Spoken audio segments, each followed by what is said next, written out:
Fair Play, a novel by Pete Fisher. Chapter 14. Got You with Sus.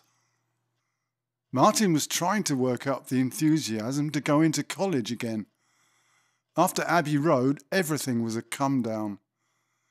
He looked at the backlog of literature on the table. He should have read those books by now, and written essays. It would take him months to catch up. Why bother? Being obliged to pull books to pieces like dead frogs in a laboratory defeats the object of reading. It had almost put Martin right off. He stubbed out his cigarette in frustration and gulped down his coffee. He stood up to get ready to go into college. Just then, the doorbell rang. Maybe he had visitors. Martin pulled the net curtain to one side and peeped down to see who it was. It was just the postman. He had a small brown paper parcel in his hand. Martin went down and opened the porch door. He signed the chit, closed the door and took the parcel upstairs. It was cube-shaped, about 6 inches along each edge. It had tie stamps and postmark. There was no sender name, just a green HM Customs sticker which verified it had been opened.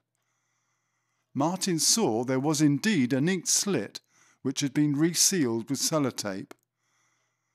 It dawned on him that Vince's mate Nigel had gone off to Asia. He'd said he'd send Martin some tea. Martin went into the kitchen and got a sharp knife. He carefully slit the top of the parcel open and withdrew the contents. It was indeed a packet of finest Thai oolong green tea. Better put the kettle on. Martin got the teapot. He carefully opened the packet of tea and spooned a couple of spoonfuls into the pot. He poured in about 2 cups of boiling water, stirred it and put the lid on. He was about to close the packet and put a rubber band around it when he noticed something protruding from the tea leaves. He pushed the leaves aside with his finger. He saw there was a bundle of sticks in the middle of the packet. It looked like there were dried herbs wrapped around them. Martin got a cereal bowl from the kitchen and emptied the tea leaves into it. He pulled out the bundle of sticks and sniffed it. It was weed. No doubt about it. Nigel had concealed about 12 sticks of Thai weed, then meticulously glued the thin cardboard box back together. Customs had just seen the labelling on the packet and resealed the parcel. Nice one, Nigel. By now the tea had brewed, so Martin poured himself a celebratory cup of green tea, adding a little sugar and a squeeze of lemon. Delicious. Martin put on some Pink Floyd. He took another sip of tea and lit a joint, just as the album started. Both tasted really good.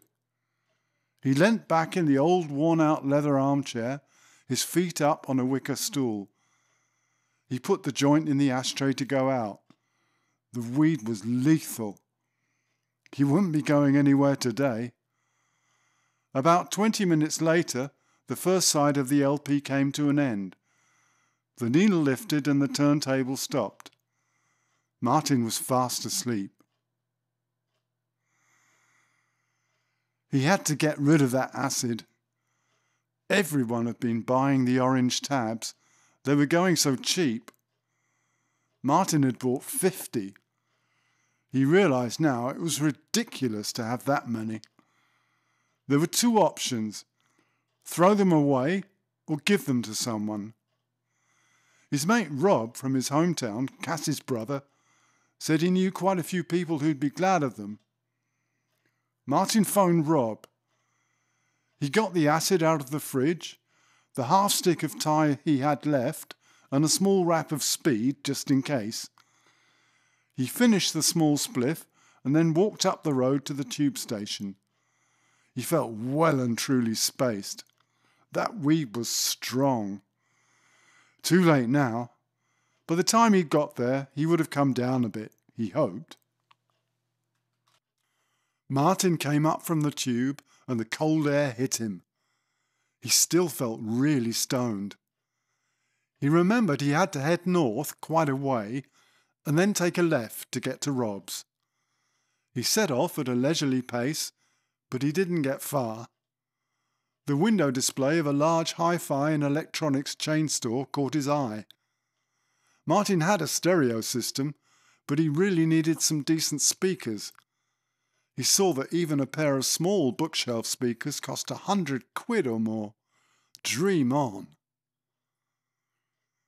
Between the waves of West End traffic, a transit van edged its way slowly and almost imperceptibly along Tottenham Court Road. It crawled along the curb until it drew level with the hi-fi shop and stopped. The driver turned off the engine. Around 10 uniformed officers were sitting inside. The van belonged to the SPG, the Special Patrol Group, the London Metropolitan Police's stormtroopers. Strike-breaking and stop and search their speciality. The occupants had their eye on a young man with shoulder-length hair. He was wearing a leather jacket, flared jeans and black leather platform boots.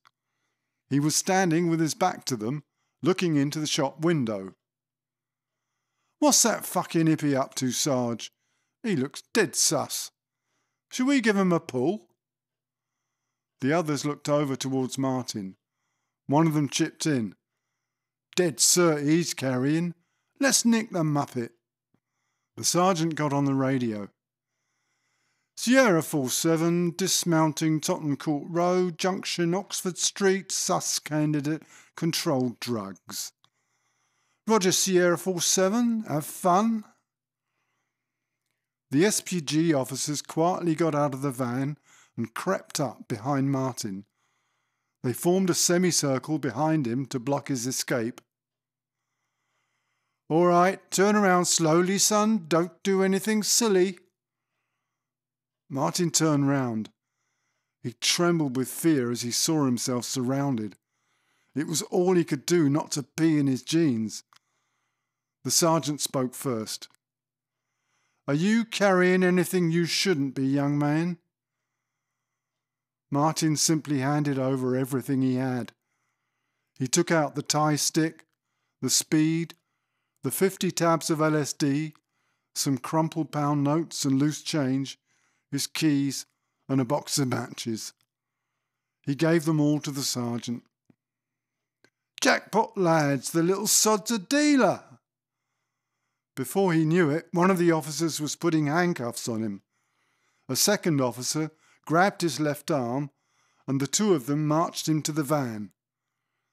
They opened the back doors, lifted him bodily up the step, and threw him into the back seat against the window.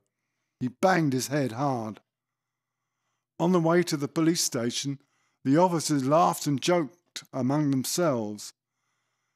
"Looks like you're in a shit, mate." The sergeant put the fear of God into Martin. "Possession of a Class A with intent to supply, 10 years. Possession of a Class B, 2 counts, 2 years. Doesn't look good, old chum." Martin didn't say anything. How could he have been so stupid as to be wandering around the West End with his pockets full of drugs?